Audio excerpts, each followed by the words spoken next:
வணக்கம். மற்றும் ஒரு தினப்புயல் கள நிகழ்ச்சியிலே சந்திக்கின்றோம். நாங்கள் தற்பொழுது தினப்புயல் களத்தினூடாக திருமலை நவம் அவர்களுடன் இணைந்திருக்கின்றோம். ஊடகவியலாளர், அந்த அடிப்படையில் மூத்த ஊடகவியலாளர் என்ற வகையிலும், அதாவது அன்று நடந்த தமிழரசு கட்சியுடைய திருவோணமலையிலே தமிழரசு கட்சியினுடைய மாநாடு இடம்பெற்ற அந்த சந்தர்ப்பத்திலே அங்கு நடந்த பல்வேறு தரப்பட்ட பிரச்சனைகள், ஊடகங்களிலே பல்வேறு கருத்து மோதல்களையும் ஊடக வாயிலாக ஏற்படுத்தப்பட்டிருக்கிறதாக தமிழரசு கட்சி கூறுகிறது. அந்த அடிப்படையில் கோதாசன் செயலாளராக தெரிவு செய்யப்பட்ட முறை என்பது மிக தவறானது ஒன்று. கைகளை உயர்த்திய பொழுது இருவராக கைகளை உயர்த்தி அவரை வெல்ல வைத்தார்கள். 104 வாக்குகளும் 112 வாக்குகளும் என்ற 14 வாக்குகளும் என்ற விதத்தில் பெறப்பட்டதாக கூறப்படுகிறது. அந்த அடிப்படையிலே பார்க்கின்ற பொழுது உண்மையில் அங்கு நடந்ததுதான் என்ன? வணக்கம். வணக்கம்.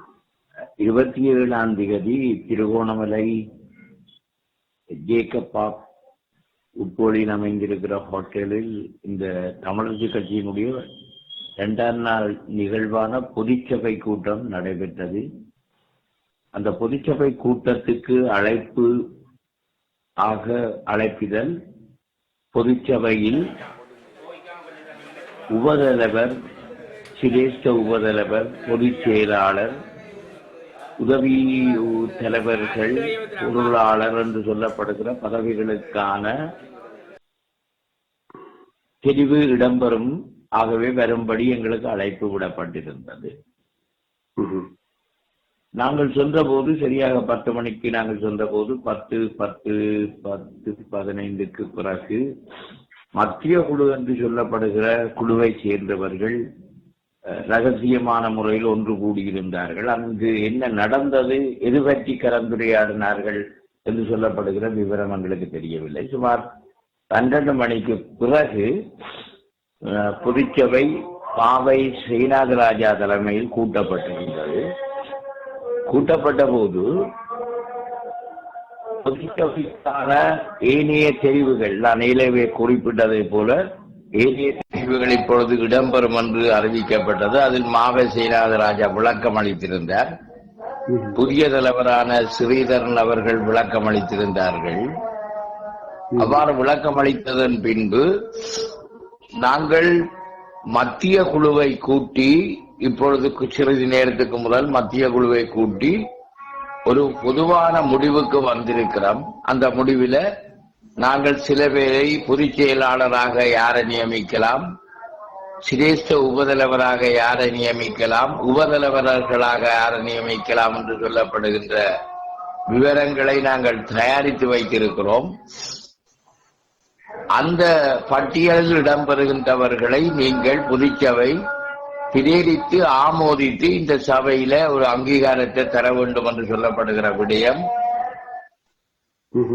கோரப்பட்டிருந்தது. சபையை ஸ்ரீதரன் அவர்கள் கோரியிருந்தார்கள், புதிய தலைவர் அவர்கள் கோரியிருந்தார்கள். மாவை ஸ்ரீநாதராஜா அவர்கள் அதில் எந்த விதமான பட்டியல் வாசிப்புக்கும் இடம் கொடுக்கவில்லை. அவர் தான் தலைவராக செயற்பட்டிருந்தும் தலைவருக்குரிய அதிகாரங்களை அவரால் அந்த இடத்துல தலைவருக்குரிய செயற்பாடு இடம்பெறவில்லை. அப்பொழுது நாங்கள் சொன்னோம், நாங்கள் பல்வேறிலிருந்து மாவட்டம், அதாவது யாழ்ப்பாணம் மாவட்டம், மன்னார் மாவட்டம், கிளிநொச்சி மாவட்டம், அம்பாறை மாவட்டம், மட்டக்களப்பு மாவட்டம், திருவண்ணாமலை மாவட்டத்தை சேர்ந்த பொதுச்சபை உறுப்பினர்கள் என்று சொன்னோம். பொதுச்சபையில தீர்மானிக்கப்பட வேண்டிய விடயத்தை மத்திய குழுவில் நீங்கள் தீர்மானித்து மத்திய குழு தீர்மானத்தை பொதுச்சபையில் நிறைவேற்ற வேண்டும் என்று சொல்லப்படுகிற விடயம் ஏற்றுக்கொள்ள முடியாதது.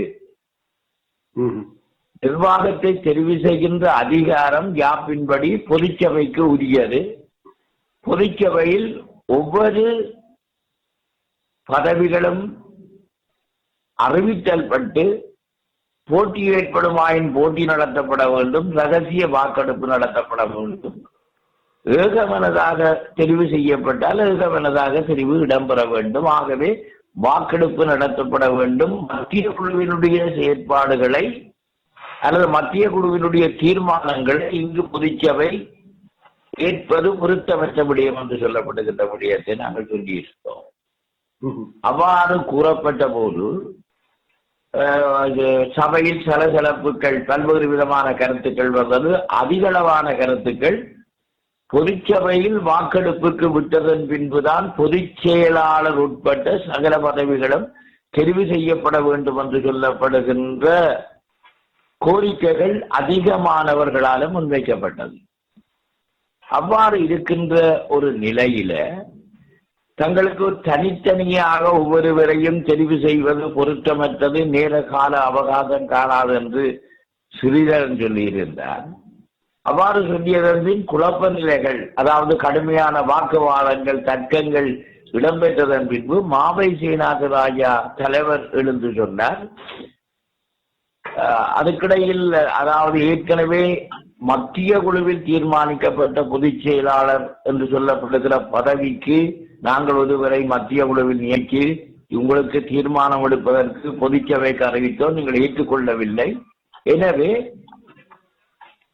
அதாவது பொதுச் செயலாளருக்கான வாக்கெடுப்பு நடத்தி ஒருவர் தெரிவு செய்யப்படுவார் என்று மாவசீநாதராஜா பகிரங்கமாக அறிவித்தார்.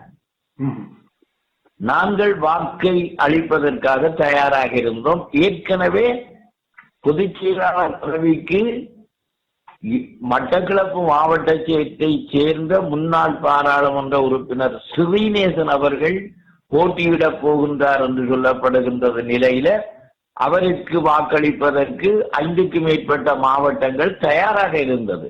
அவருக்கு ஆதரவாக ஒரு அளவுக்கு கணிப்பீட்டு, எந்த அளவு கணிப்பீட்டின்படி